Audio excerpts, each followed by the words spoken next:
Hello and welcome to this doom and gloom edition of the Purple Journal podcast. Dun, dun, I dun. am your host / disease carrier, Joe Johnson, the owner of PurplePTSD.com, writer for VikingsJournal.com, along with Mr. Joe Orberly, who is the senior writer over at VikingsJournal.com and periodically throws pieces up on Purple PTSD. And good evening. Yes. Ooh, Hitchcock. And we have Luke. Hello. Luke Braun. Just that's it. And Yep. we have Luke too. He is a person. And with that, Luke's pretty much the head writer for PurplePTSD.com. He's got some good stuff, which we'll actually go through. But Certified nerd. Best label ever.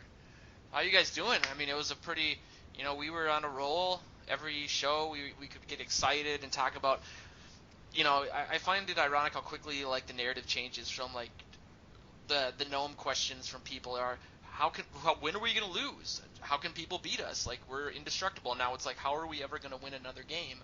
Joe, it's Wednesday. We're putting that loss behind us. We're moving on. We're moving on to the Bears. That game's behind us. It's the rearview mirror. We can't talk about that anymore. We're moving on. I so wish that the rest of Vikings Twitter and Reddit and media could be with you on that. I was channeling Mike Zimmer there. Sorry. Well, if I you're love it. If you're channeling I'm with you. Zimmer, that means you're desecrating a bunch of stuffed animals, which I do not understand. He didn't desecrate them. He just put the cats around as a symbol, and then somebody else did it. There was an update to that story. Weird. Still so weird. That doesn't make how does that imply don't take things for granted? I don't get it. I mean, fat cats get slaughtered, meaning if you get too fat, you get slaughtered for the meat. That's the whole farm thing. Or fat cows get slaughtered. Oh, This is the guy who had the shirts beat Green Bay from last year that were mocked and ridiculed as well. I mean, Zimmer I don't think needs anything more than his ebullient personality to motivate his players, and that's what he should stick with. It's very Parcells-y. It's something that he takes from being from the Parcells tree. Parcells would do crap like that all the time. Yeah, that was odd, but It's the weirdest thing. God, I can't get over it. But there's outside of the game, which obviously we will go into in depth. Might cry a little bit. There's some other news out there. So we'll kind of go through that, and then we will look forward to the Bears game, which might be the perfect situation for the Vikings to come out of a pretty awful performance. I mean, from top to bottom, outside of the defense, that game was just bad. Yeah, it wasn't much to watch. Wasn't much fun to. I mean, there was never. They had the early turnovers, and you get excited and say, "Here we go!" The defense is back in, and then they get stopped. Zendejo gets stopped, and then they start backing up from the 2. Okay, fine, all right. Trade a couple more and go back, and they have another shot, and they blow it again. And it's oh my! Then things from there there was never any traction. They could not get anything going on offense, and it really was a difficult game to watch. There's something potentially optimistic about this, and maybe I'm just trying really hard to find a silver lining, but we had a whole crap load of chances to win this game. Yep. And we couldn't capitalize on any of them, and that's obviously a problem, and that's what everybody's talking about. But I feel like if we're going to lose and we're going to lose ugly, this we had a chance, we were good enough to put ourselves in position, and then things kept going wrong. I'd rather have that than lose get destroyed by a team that's just obviously better than you. Yep. Like the Seattle game last year, the first one. Yeah, that we just had no chance at all at beating that team because they just came out and were better than us at everything. This game felt a little bit more like both teams were playing ugly and sloppy, and there were just a couple of things didn't bounce our way, and then it snowballed. Yeah. And I feel like that is much less indicative of a team that's falling apart than a team just getting completely wrecked. Well, I'm looking at the ESPN team stats for the game, and we beat them in every category. I mean, time of possession, total yards, first downs by passing, tied them with rushing we had 50 more total, 20 more total plays. I mean, if you look at that without the score, we had 18 first downs versus their 15. You know, obviously they both had 4 turnovers. Like you said, man, it's like we did. It reminded me a lot of the 2009 game in that we had so many opportunities and we just kept turning the ball over, and people were like Cheryl's turned the ball over, which reminded me of that Berrien fumble in 2009. It's like, how does that happen? All the things that never happened. Yeah. It's turnovers. I mean, when you're on the road and you don't Turnovers. capitalize on those turnovers, especially in the first quarter, and set the tone for the game, I mean, they cash in on either one of those, and the game changes. Suddenly there's pressure on a rookie quarterback. Suddenly they start doing something. They press a little bit and do some things differently, and they're not as by the time the second half rolled around, the Eagles were running downhill. They were just, they knew how to get to the Vikings and what they could do, and they just went after it. If you put them down with a couple turnovers early and a couple scores, that's a whole different ballgame. That's got to do on the road. Me and Joe were talking earlier this week, and Joe said that if Sendejo would have got that ball into the end zone, the game would have been completely different. That's true. And that's not an indictment of Sendejo. It's just an indictment of just the randomness of the NFL. Exactly. Did you guys see, there was honestly probably 5 articles from different websites that were completely titled the same thing, like, Philadelphia exposes the Vikings, and now there's a blueprint to how to beat the Vikings. I just Googled Vikings exposed. Yeah. And there were 7 articles from this week. Prominent every national SB Nation, Scout.com. I saw one on WCCO. I saw one on CBS Sportsline. It's like a couple of them from Chicago media because they're the next team, and they're like, oh, they've been exposed. This is how we can beat them. Too bad your team is bad. Is this an indictment of the Vikings, or is this an indictment of the football writers around the country? The second thing. It's not hard to say that if your quarterback fumbles 4 times and obviously recovers 2 of them, and he's getting pressured on pretty much every drop back, that's not a blueprint. That's essentially saying, I don't know. I feel like everything that could have gone wrong did go wrong in that game, so it was kind of like maybe either we just needed to get it out of our system, which in football makes 0 sense, or... No, but the word exposure was legitimate, though. They were exposed for, they have been piecing together this line, and we knew going into the bye, they went out and signed Jake Long. You knew that they were scrambling. They just lost another guy to IR for the season. They had no starting tackles left. There was, here it was for everybody to see that their line sucks. Hammer them, blitz them, do it quickly, and that's a way you can get to them. Certainly the Vikings will respond. They'll change things up. They'll get tight ends chipping. They'll get, they'll bring in Ellison in the backfield or who have you just for more max protection. And he'll get the ball out quicker. Short hip pass, that will happen. But they were exposed for the lack of depth they now have due to injuries on their offensive line. Yeah. But I feel like using the word exposed is misleading because the word exposed implies that it's something everybody didn't already know. Like, oh, the secret has been revealed. Like exactly. The offensive line wasn't a secret. It's been bad in every single game, and it finally cost us one. But it's not like every single soul in the NFL with any power over decision-making on any team didn't know that if you're going to play the Vikings, the offensive line is how you're going to beat them. Everybody already knew that. Yeah.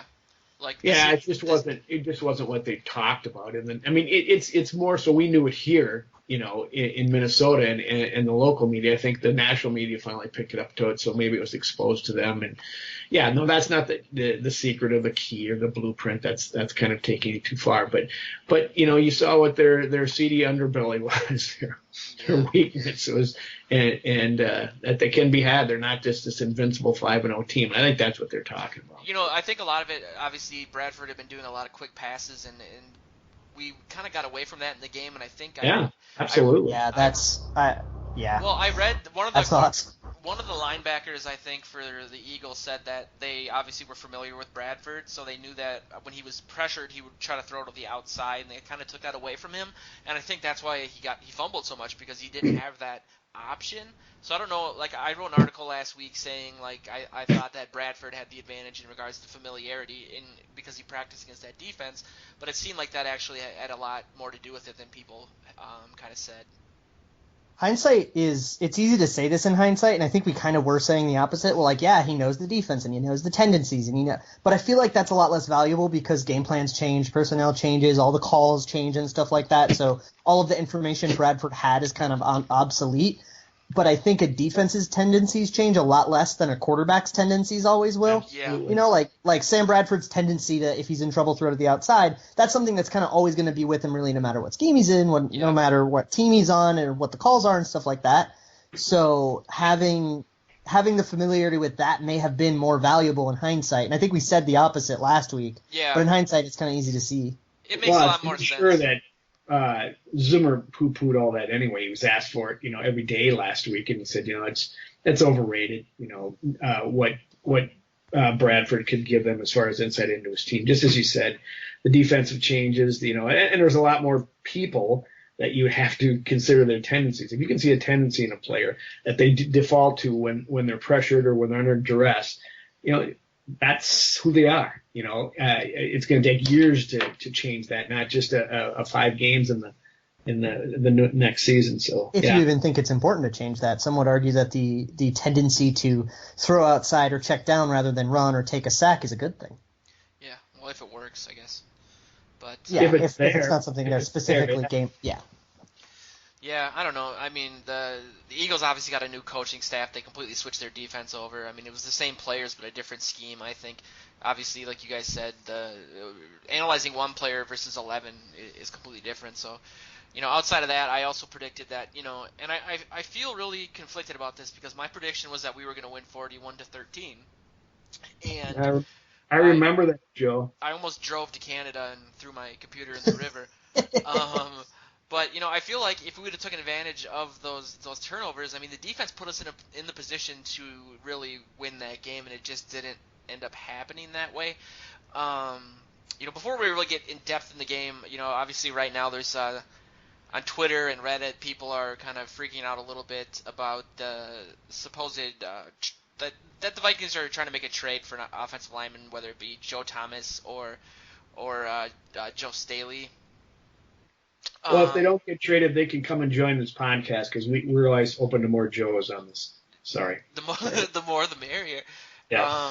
You should see me at the airport, Joe Johnson, every time. Do not fly list. But I don't know. What you guys thoughts are on that? I mean, obviously the team is strapped for cash, man. So I feel like if they were to make a trade like this, they would have to do. There would be so many people. There'd be so many moves that need to happen to get the cap space open.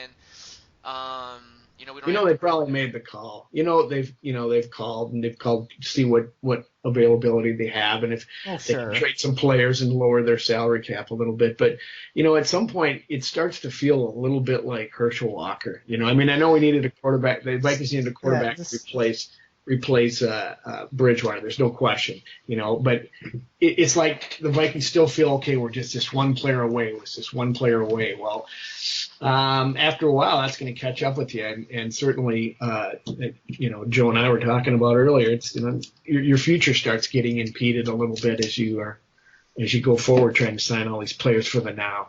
So I think I'm gonna get a headache from like rolling my eyes so hard all day reading all this crap on Reddit and Twitter about trading for Joe Staley and trading for Joe Thomas. It's like you said, one, we're in cap hell, so we have to, we would have to give up more than you would normally give up. Yeah. And two, we're already to a point committed, like all in, quote unquote, or committed to this season. However, our team as it would stand next year is still a team that can go and contend, right? The people that we're losing are like Matt Khalil and kind of more tertiary players or players that Patterson. Patterson. We're not losing Harrison Smith and Anthony Barr here. Yeah. Do you think we'll lose Matt Khalil? I think after what we've seen, they've got to sign it. I think you sign someone. I don't think it's Khalil. Yeah, I don't know, man. I think Khalil's done for. He's been injured half the time, and he's had one good season. Somehow, it's time for him to get a fresh start. He's the highest paid left tackle in the league, and he's got to be bottom 10.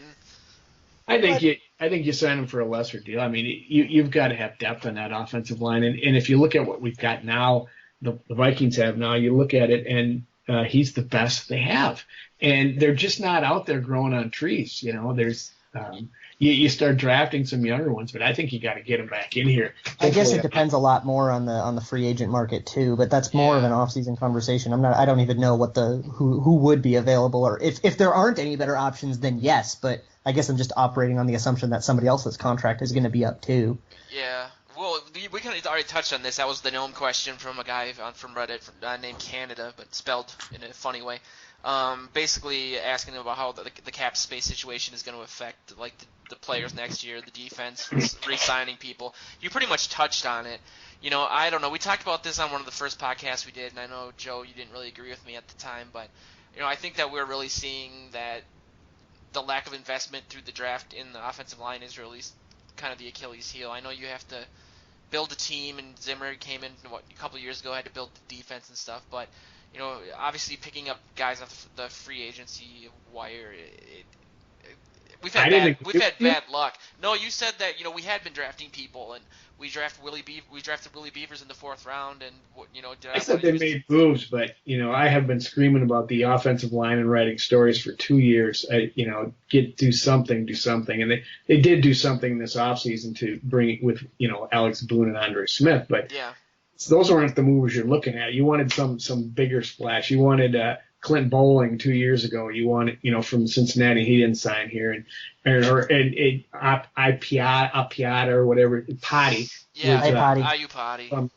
I wanted him. I think in terms of what the question is asking is more about the defense and how there's a lot of people do, and are we worried because, you know, we're like sitting in this cap hell now, and what's going to happen when you need to pay people, but there's a lot of money coming off the books. Too, you know, Matt Khalil's $11 million is coming off the books. You've got this giant Adrian Peterson contract. I think most people can reasonably assume that even if we do retain him, we're not doing it for $18 million. Yeah. You've got the opportunity to let Captain Munnerlyn walk if you feel okay with Mackenzie Alexander. That's an option you can take.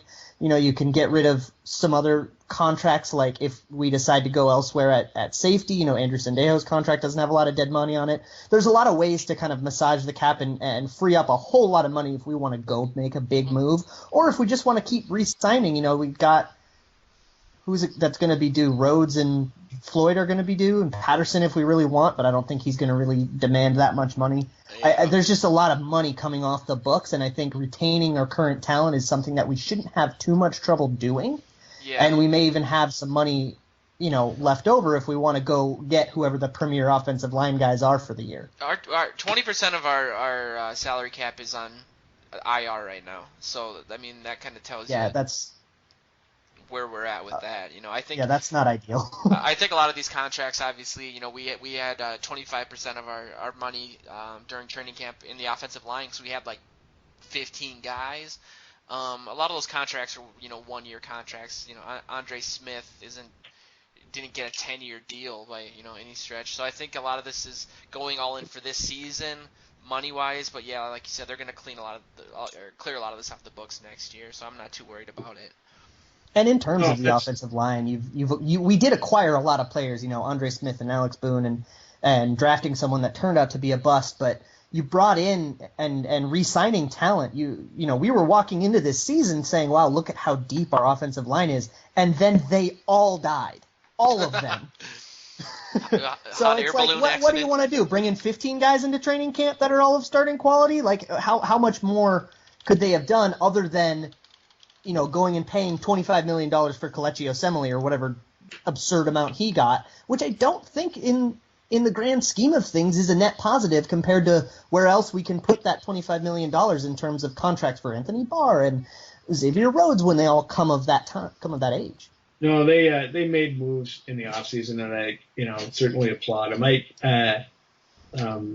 You have to keep building that offensive line, and I'm going to say it now. I think they'll re-sign Khalil. Yeah, I'm really convinced they are. I don't think you let a former Pro Bowl. He's still young, left tackle go without making a huge attempt to sign him. I know he's not going to be able to get the $11 million he was making this past year, but you know they got to bring him back. They just have to. There's just, you know, sign him and get somebody else in here. But because I don't think Andrew Smith. I don't know what his contract status is, but I don't think they'll want him. He's never he's done, and he's never showed the effort that he want, or the attitude that he really wants to play football anymore. So I don't know. Yeah, Some of that money will come off the book. I don't think Khalil's will. He'll sign him. And you got to think that we don't have a first-round pick next year to replace Khalil with somebody that's splashy. Not technically, but functionally, we have a ton of second and third round capital that we can easily go up and get a first round pick if there's somebody we really want to target. That option's still available, even though it's not sitting in our laps right now. If somebody wants to trade with you, that's still pie in the sky. That you can. He's pulled it off in the past, but that's if there's a good lineman out there worth trading up for, someone's going to grab him. I mean, offensive linemen are scarce in this league, and with the how often they get hurt, they're becoming even more so. They're becoming a huge commodity, and they said that the crop this year was really down. There wasn't that much in it as far as really blue chip linemen. So yeah, that's why I can't really fault them for not drafting one this year. Because what are you going to take, Jermaine Iafetti? Who cares? But my point is that means even next year is gonna be a premium on them. So if you do go up in the first round, it's gonna cost you. Yeah, and that kind of reminds me too. Luke, did you write the article about the tackle rotation, or where did that come from? I didn't write an article about the tackle rotation, but I was infuriated by it. Okay. Just in the general sense. Why? Yeah, you had posed a question to me earlier. I've never seen that. And yep. Zimmer is really, I think he's really feeling like an idiot after having. I think you outthought yourself a little on that one. When is that ever a good idea? By the way, T.J. Clemmings didn't miss a snap on Sunday, so take that for what it's worth. Yeah, how many times have we heard the offensive lineman? I mean, I must have heard Boone say it, 100 times at training camp this summer. Oh yeah, we got to get some continuity together. As soon as we get together and play together for a while, we'll get know each other's tendencies. Blah blah blah. They play rotten the first game. He says, "Oh yeah, we're still not gelled yet. We're still not gelled." And so what do? They rotate 3 linemen just to get Joe or Jake Long's feet wet. Yeah. It's easy to say now, but it doesn't look like such a good idea. And if you came to me on last Thursday and said, "Hey, they're going to rotate between Jake Long and T.J. Clemmings," I would have looked at you like you're crazy. There are so many reasons why that's a bad idea. One, because it's kind of the old saying, if you have 2 quarterbacks, you have none. It's the same thing. If you are rotating between 2 left tackles, neither of them are good. You might as well just stick with one and hope that they can gel. And then on top of that, if you just can't decide between Clemmings and Long, or you bench one and he's even worse, so you got to bench him back, and it's a disaster, then so be it. That's bad, but at least it's something comprehensible. Yeah. I cannot comprehend why you then move T.J. Clemmings over to the right, make him switch feet and switch directions and switch everything over mid-game, and think that's going to work better. That's unbelievable to me, not to mention the fact that Jeremiah Searles, up until Sunday, had been playing very solidly. So I have no idea why that position was ever even up in the air. Do you think it's just so baffling to me. Do you think that was a Sperano move? I mean, I just haven't been impressed with Sperano, to be honest. I mean, everyone thought he was going to come in. I have no idea. Make the offensive line more physical, like maulers, and go out and get out in the rush block and knock. They got worse at run blocking. They're terrible. I mean, I don't know what one of my questions on my little sheet says just what is the solution. I mean, that Joe wrote the article last week that could end up being the most apt article written for the season, which was the Fulcrum one that we talked about last week. That this team is going to go as far as the offensive line takes them, and at this point, you like to think that I have faith in Zimmer. A lot of people say he'll fix it. But I just don't know, honestly, if this unit can get it done. I mean, I don't want to rag on Jake Long because he was kind of in a Josh Freeman situation. 2 of those fumbles were his fault. I don't know, man. Outside of that trade, I heard Jake Long gave up pressure on 30% of his snaps, which is unbelievable. That's like putting me out there. And what's weird is Pro Football Focus rated him higher than Clemmings by a lot. So, and yet Clemmings did not miss a snap. Managed to get him in on every single play. Yeah, given what you said about him though, being switched from one side to the other, and you almost have to give him credit for the game he had, having to go through that kind of crap. Well, his whole career's been that way. I mean, you gotta kind of feel bad for the guy. I mean, Yeah.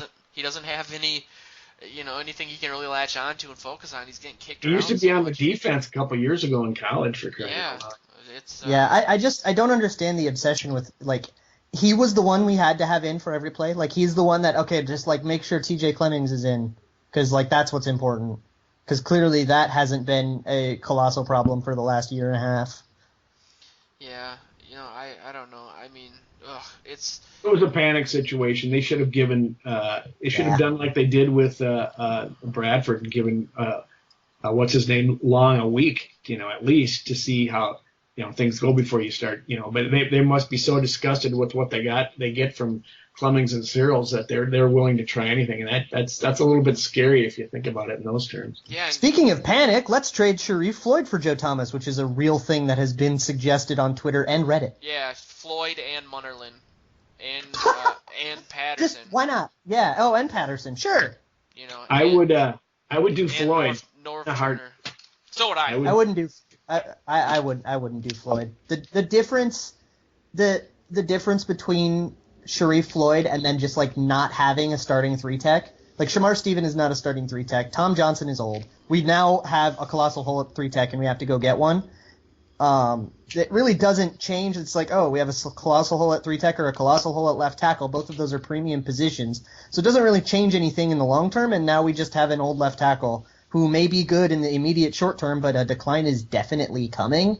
I just don't think, like, I know that Sharif Floyd is kind of in the poor graces of all of Vikings fandom right now because Zimmer called him out a couple times. And he's hurt all the time. I mean, This is the first year that he's missed more than like 2 games. Yeah, he's like on the injury report all the time, but still plays at a high level through it. yeah, I don't know, man. I just feel like if that were the case, they almost have to do something. I mean, Zimmer kind of was pretty open about his disgust for the offensive line after the game, and I think one of the worst adjectives you can use for an offensive line unit, especially one with like a guy like Alex Boone, is that they're soft. And Tony Sperano, the whole point was to make them not soft. Exactly, and it just doesn't. I just don't understand what's happening. So, to kind of segue into one of the articles that you wrote, Luke, I really enjoyed was, that despite all of our negativity right now, that essentially good teams in the past have had bad games like this and gone on to win the Super Bowl. This game kind of reminded me, and actually I think Zimmer brought this up. It reminded me of the 49ers game. I mean, outside of the defense, again, it was the special teams didn't come to play. The offensive line was terrible. There was, for example, Bradford in I think the first or second series he had Charles Johnson wide open for a touchdown, and he just didn't connect with him. Oh, he sailed that one so bad. Oh, dude, that was just like, come on, man. Like, yeah, he's made those throws, so it's hard to rip on him. But, do you guys kind of feel like this is kind of like a San Francisco situation where we're going to use it as motivation to get better, or do you feel like maybe we have a real problem, not as hyperbolic as it being exposed, but that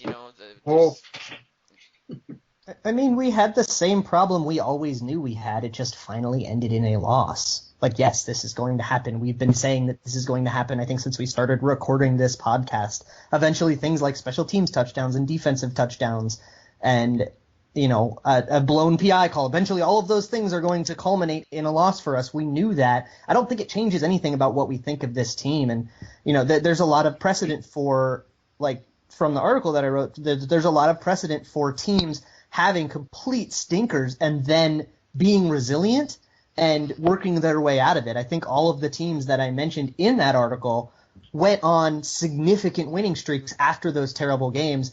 And I think there's also precedent with Mike Zimmer's Vikings. Like, after that San Francisco loss, they came out and won 2 in a row, dropped a tough one to the Broncos, and then won 5 in a row. So they won. Yeah, well, and that's because they came out of the bye and they went 9-3, and I was kind of expecting the same thing, going 5-0, and then we had the bye to kind of rest up and get a little bit more healthy and focus. I thought for sure we were going to come out blazing. That's why I had that awful prediction. I think it depends on why you lost that game. If you look at the San Francisco game, Zimmer even takes blame for that. He said he did some things with going out out west for that late night game and how they prepared that he wouldn't do again. Just for this opener or what have you. He admitted to some mistakes, and he was shocked at the attitude and the effort that was given. In this game, I could say maybe you could say there was some sluggishness coming out of the bye, but I think the reason the Vikings lost this game was because they were undermanned against a very good defensive line in Philadelphia, and the offensive line. What they probably didn't do was chip and they did nothing to help, and they will do that. But I mean, that's just a little bit more concerning because teams adjust to that. I mean, that's what they were doing last year, and that's how they kept doing that to make up for their bad offensive line. They're going to have to do that again and figure out a way to get through it. But it is a little concerning because that there are teams like if they do get to that length, to the playoffs and they meet up with a team like Seattle, that's not a good prospect. Or Bill Belichick, even in a Super Bowl, he's going to figure out how to go after this weak link. What do you guys think? Last year, obviously, the offensive line, like you said, was a similar situation. We were doing a lot of 3 tight end sets to compensate for it.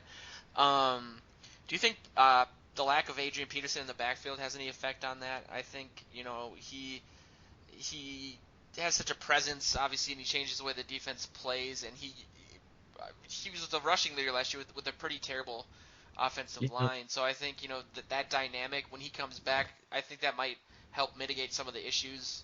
If obviously if he can still play at the same level that he did last year, and considering he went with the full surgery, and will I can't decide if I'm just a wishful thinking fan or I really truly believe it because of what we saw in his first game and a half. So I don't know. That's a tough question.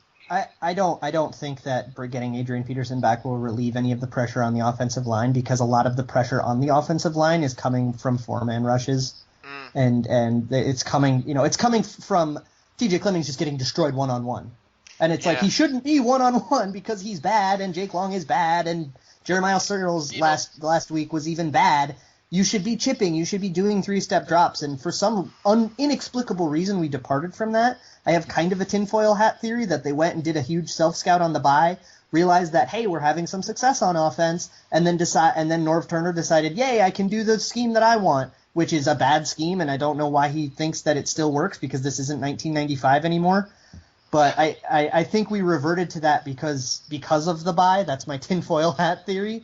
And I really hope we come out in this next game and realize, no, you cannot put the absolute most pressure on the worst players on your offense. It's unbelievable to me that we think that it's a good idea to just put them on an island and make them protect a 7-step drop. How does that not make sense that it's a bad idea? Well, how does Clemmings get beat by a safety multiple times, and then you have Asiata? It goes the wrong way all the time. It's unbelievable. Asiata was missing his blitz pickups too, and that's something he's really good at. Honestly, it just seemed like they were not focused to me. I mean, Philadelphia, their game plan for their defense to be successful, and the reason that they got blown out yards-wise against the Redskins is because they do try to create pressure without blitzing, just with their 4 defensive linemen, like you said. And when they do that, their system works great. When they don't do that, there's a ton of lanes you can run. They did blitz plenty and they used stunts and stuff, but it didn't seem to make a difference if they didn't. Yeah. They didn't have any harder of a time if they only rushed 4. I don't know. I just have a feeling that Peterson, he started slow last year, and like Joe said, this is probably just wishful thinking as a fan, but. Everyone's all psyched because he was walking around the locker room without any brace on, and he was so weird. limping. That means nothing. I mean, same thing with that me. Means absolutely nothing. It's not a stabilization thing anymore. A brace would be useless at this point in a normal recovery for that normal kind of injury. That it changes nothing about that was the weirdest story. Yeah, I'm not wearing a brace right now, but my foot is literally, I think, dying. So I mean, it doesn't. That doesn't make any sense to me either. But I'm excited for him to come back. I don't know. I think that it'll work out. But I don't know. I just think, man, we're just kind of down on the offensive line, and I don't know what we can do to fix it. I mean, I don't think we can fix it because we can't acquire anyone else. We can't go give up more of our future. We have no cap space. We can't pick up more people at and like just plug them in and just be like, yay, O-line is fixed. We have to start game planning around it, which is what we did for the first 5 weeks of the season, and it worked wonderfully, and it gave Sam Bradford an average passer rating above like 100, and I think he had like a 40 in this game or something bad. And then we just kind of departed from it, thinking like, oh yeah, the offensive line will be fine. Jake Long, one padded practice, yeah, sure. Put him on an island on a 7-step drop. How could this possibly go wrong? Human nature is part of that, and I don't just agree with your tinfoil hat theory. It's they looked at it and say, okay, we got this going, we're 5-0, and you want to do something else with the offense. You want to put something else. I mean, each week you want to do something different that they haven't seen. So they thought, okay, we can try this now. But it was not the week to do it. It certainly wasn't the week if you're still auditioning offensive linemen to depart from your so amazing. And rotate them. Like, let's make this as hard on them as possible. Yeah. Pick the worst player on your team and put them in the worst situation possible. And then, like, I don't know, hope it doesn't kill you, which it did. I don't know. Did you guys see those quotes from Zimmer? And he said, I wish we could have done something different. We didn't do a good job of that. So he's never going to throw himself and his staff under the bus too much, but he was pretty pissed at himself, I believe. Well, maybe, I saw that. Maybe they just need time to. I mean, with all this like the rotation and all that, and bringing in new guys, and the injuries, maybe they'll get a little better. But like you said, they need to game plan and really focus on that. And they're going to get hot at the right time of the year, Joe. They'll just get hot in December and roll. That's what it is. You don't want to peak in October. That's right.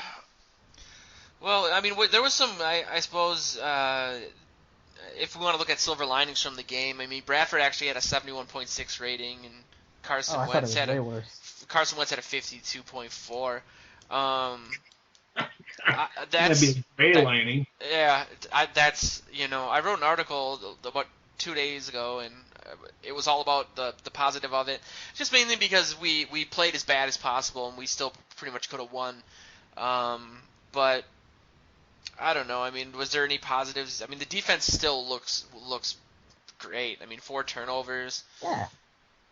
13 points. It was so weird. I'm sorry to interrupt. It just looked so weird to see them look almost helpless on that drive where the Eagles scored. I mean, it was like we have seen so little of that this year, and in the end of last year, it's like, wow, they looked really kind of bad there. And for the rest of the game, they were great. They kept them in it. They, that's the only touchdown they really gave up. That was the first 20-yard run they gave up, I think, on that drive. And it just looked feeble. And I said, oh my goodness, what is this? I guess it's a team-wide malaise or something. But to be honest, they did not. In total, they had a decent game.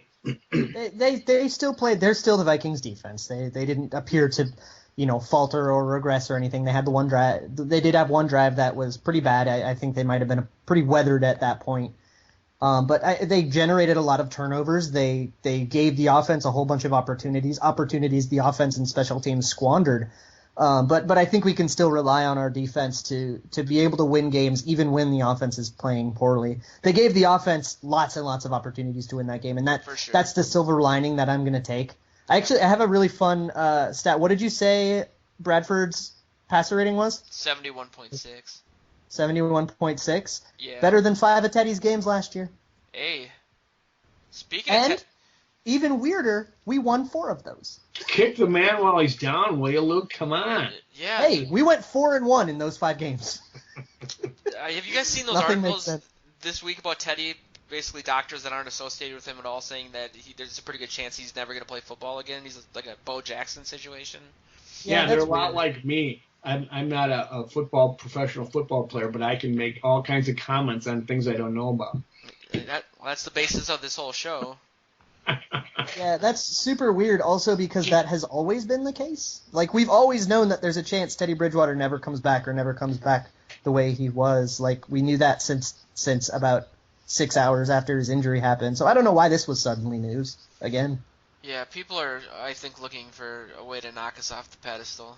I for whatever reason, I think that's my tinfoil hat conspiracy anyway. There's the national media ignores us a lot. Like that's the whole thing with the being exposed. They're just not paying attention to the narrative of the team, and that's fine. I mean, I understand it's probably hard to follow every team when you have teams like the Jaguars and stuff like that. But come on, It so could be a lot worse. We This- could be the Jaguars. that could be a bumper sticker right there. What was it? We could be the Jaguars. It could be Yeah. a lot worse. They can't pay for two starting quarterbacks either in the future. with their Yeah. caps. So Well, Yeah, that's something that also is going to go away and allow us to, maybe re-sign other talent or go acquire new offensive line talent. So what are you guys thinking about this the Bears game? I was reading a lot of stuff in Chicago. Somebody from the Sun Times, I believe, said that they essentially need to tank the season, and there's no reason if you're a real fan, you don't want to root for Cutler coming back and playing well. You want to tank and get good draft picks because this team is essentially just done for. Is it a home? Is it in Chicago? yes, Okay, Yeah, we in Chicago on Monday night. Yeah, we seem to have problems in Chicago, at least the last few years. We beat them last year, obviously, but It was a huge game. 6 years. what's his face? Hoyer, I think his arm exploded, so he's not going to play. Cutler's diabetes playing. is flaring up. Is he back? I believe he's gonna go. Yep, he's already. I mean, they have nobody else. He's whether How he's dare you disrespect Matt Barkley like that? Well, they were asking Cutler. I was reading a story in the Chicago Tribune interview with Cutler, asking him what his thoughts were on the John Fox disrespecting him, and he basically says, "Well, he's got no choice now, but other than to play him, he does it, because Brian's not coming back."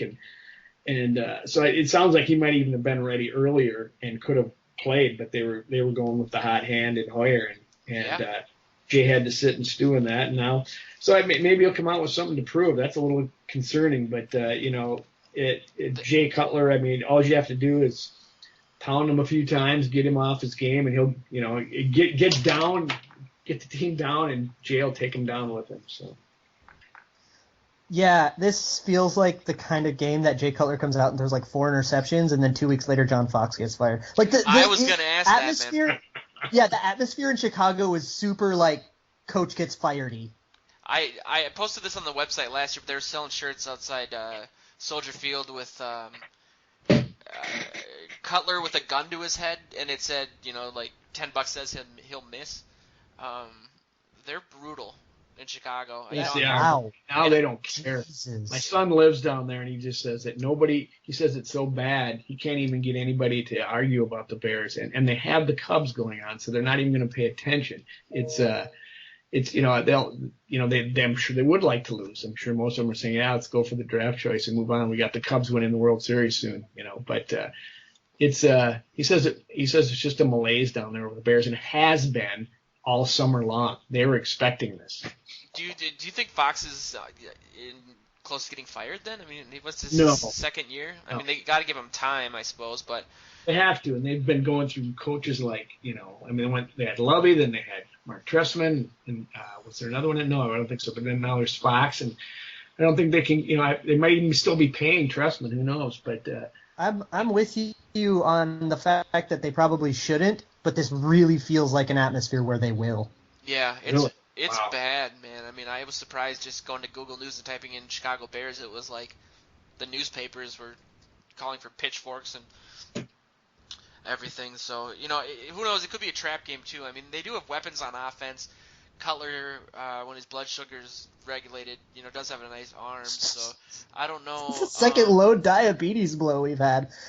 Cutler's bad at a lot of things. I don't think we need diabetes to make fun of him. Well, I'm projecting because I'm pre-diabetic, so I like to. same here, Joe. That's Are you? It's a requirement to be on this podcast, Luke. Are you pre-diabetic? No. start Probably not. That's and I don't really want to be.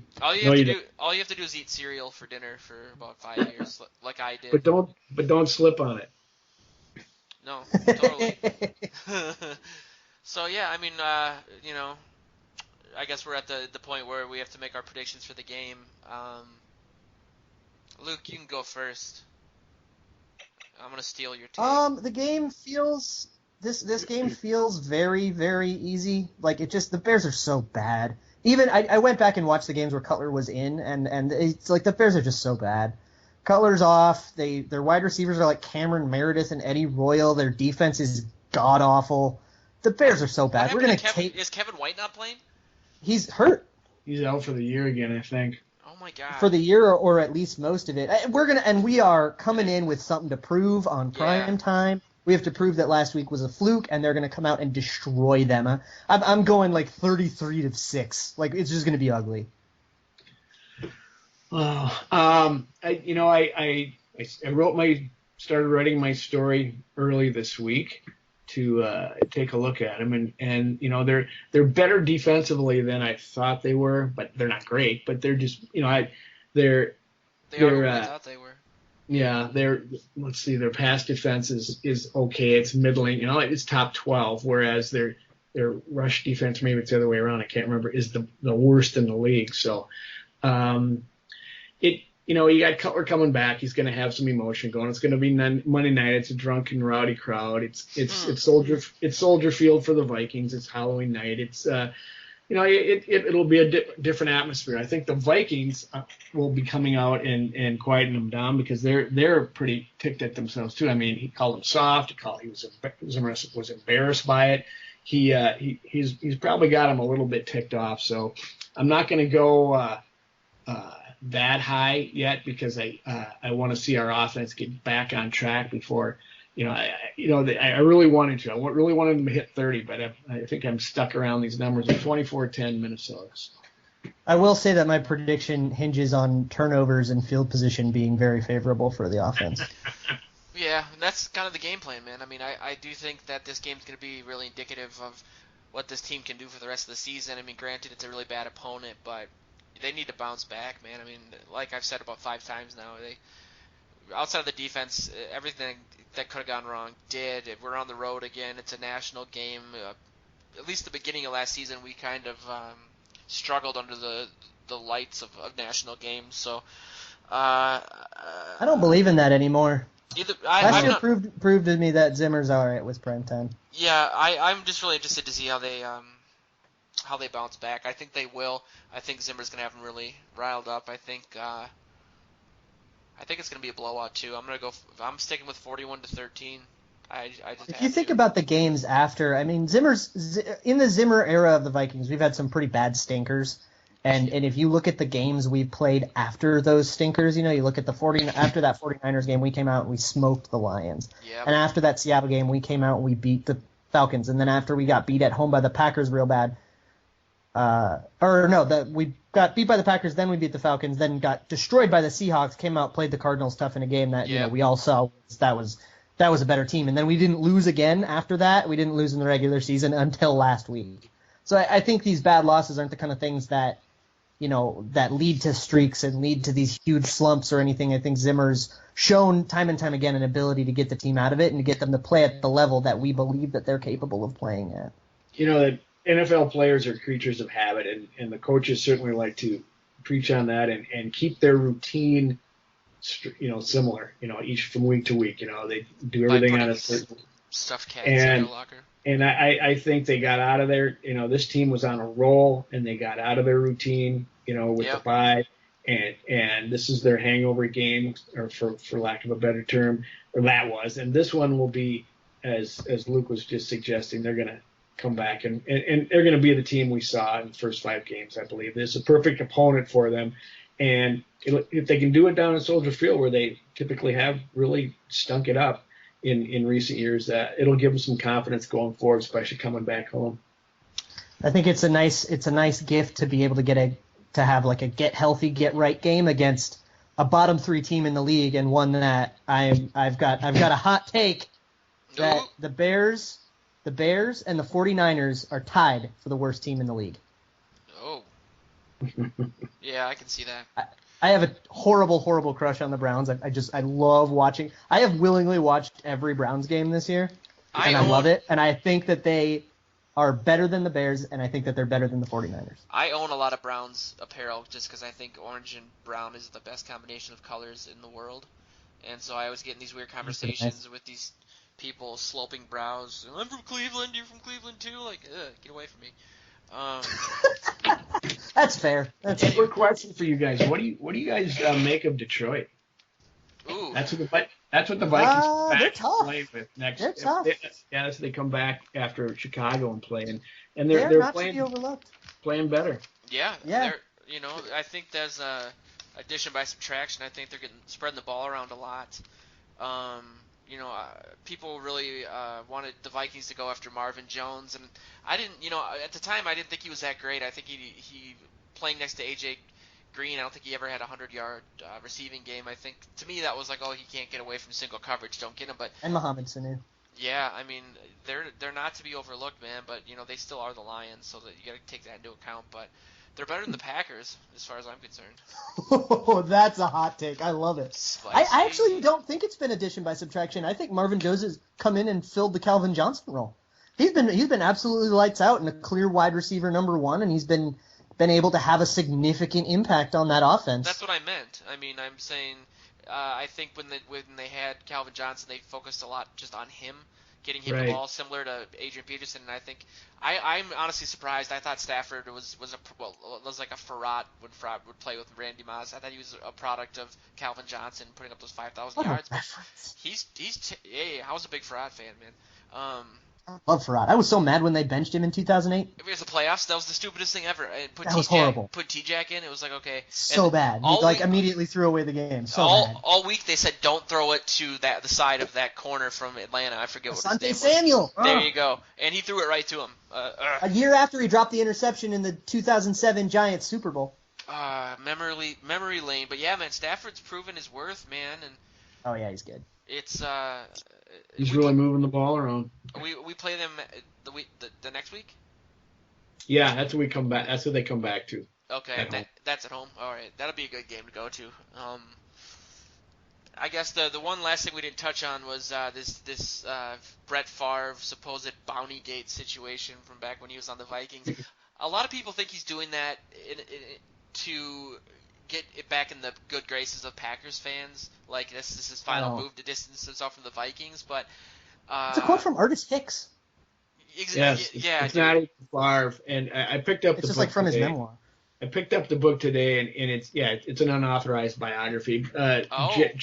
Jeff Pearlman contacted Favre. He interviewed 573 different people, but Favre, they had something set up 2 or 3 times through his one of his businesses, and he never came through with it. And I heard him say on the radio today, Pearlman said, Favre told me he wasn't mad at me, but he didn't want to be part of it. And so it's highly recommended. I started reading it before we got on here, and I was laughing already. But yeah, it's a misnomer. And I saw a headline from Carol Levin's website. It saes Favre says there was Bountygate. And Favre didn't say anything.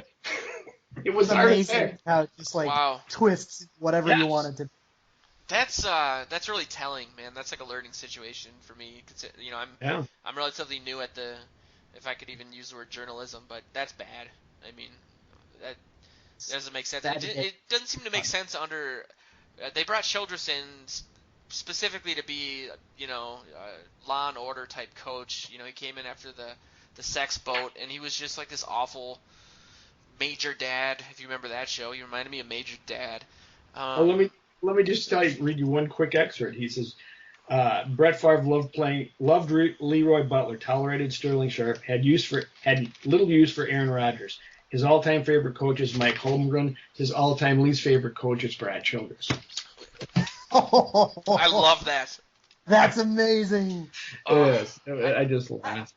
I think Childress. even there's going to be a lot of he said, she said about all this. You've got Ben Lieber coming out and saying no, there wasn't, and Artis Hicks is going to say yeah, there was. Sage Rosenfels went on the Locked On podcast with Sam Ekstrom, which is a great listen that everybody should subscribe to.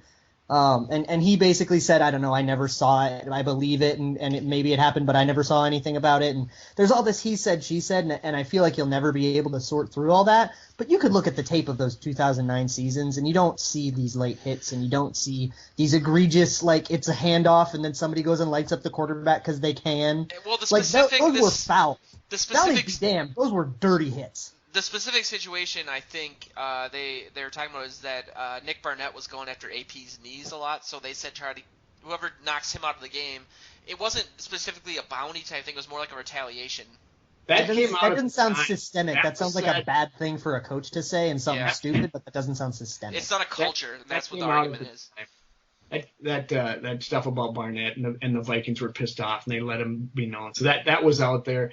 I think with Greg Williams, it was systemic. It was something they were doing. It. You hear what's his name Lieber talk about it. He says that they were pay for good plays, but not necessarily injuring people. And when it did happen to the Vikings, and you talk to the players, they never really dove into it and said, yeah, that's out of line, blah, blah, blah. Not too much. You saw some reticence when you were talking to them about it because I think they knew that it was not, I don't want to say league-wide, but it happened around the league. It was something that was done.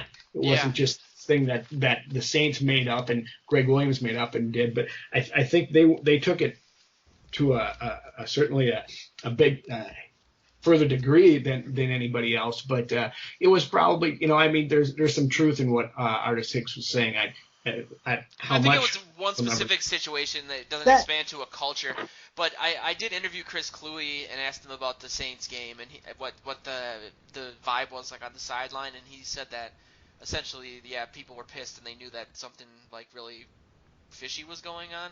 I just had read this today, and I never knew this, that Favre's wife during that game got so upset that she left and then had to try to get to him in the locker room, and she was crying, and she had to go through security guards to get to him because she was so upset with essentially how brutal and egregious those hits were.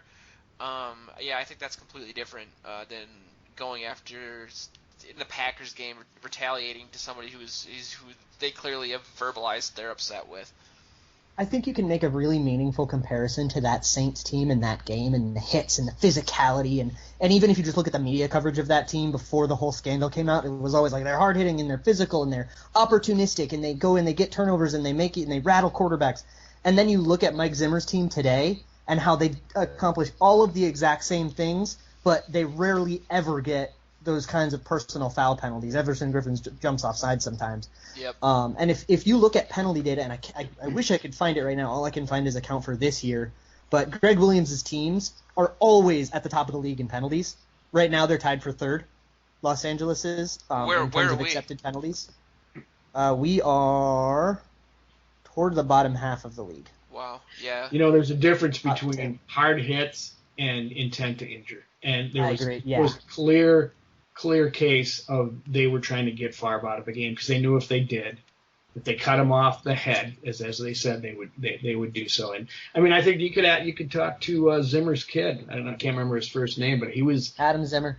Yeah, he was a member of Greg Williams' staff for a time, and I don't think he had too much that he liked about it because Mike Zimmer doesn't have much love lost for Greg Williams. I know that. He shouldn't be in the league, as far as I'm concerned. I agree.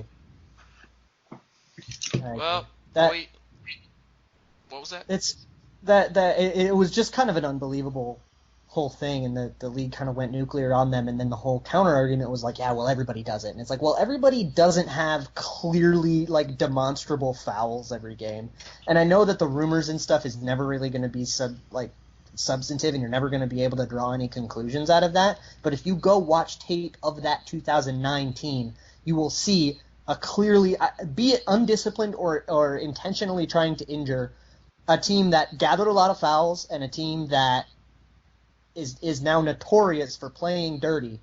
And you could go look at it, it's on Game Pass, go look at it yourself. You'll be able to see what that Saints team did. Yeah. Bottom line, that wasn't really true of other teams in the league, even if they had, hey, if you get a big hit, you get money. That I feel like there's a difference between big hit, you get money, and go play dirty, we don't care about the rules. The bottom line is they didn't take the rings away and give them to the Vikings. So what the hell? Just like that the Minnesota Lynx, when Cheryl Reeves said, "Oh yeah, just send me a note now and tell me that we were wrong." What does that do? So. Oh man. Well, we get to bitch about it, and that's half the fun, I guess. So I mean, I don't know. It's something that I think brings us closer together. I mean, that game, I took an Ambien every single time we turned the ball over because I was so damn nervous. And by the end of the game, I was traveling through time. I mean, 6 or 7 Ambiens. It was great. So with that, I think that's pretty much the show. That'll bring him back, Joe. That'll bring him back. Yeah. So, you guys got any final thoughts or anything for the game? Or Happy Halloween.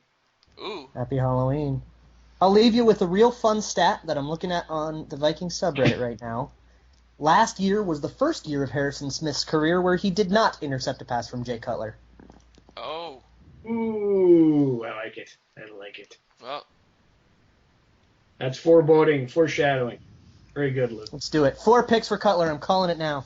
all right, holding you to it, 41-13. Yeah, before we go, just remember to follow us on Twitter at PurplePTSD and at Vikings Journal. Check out our websites, obviously, that I just said, so I won't repeat them.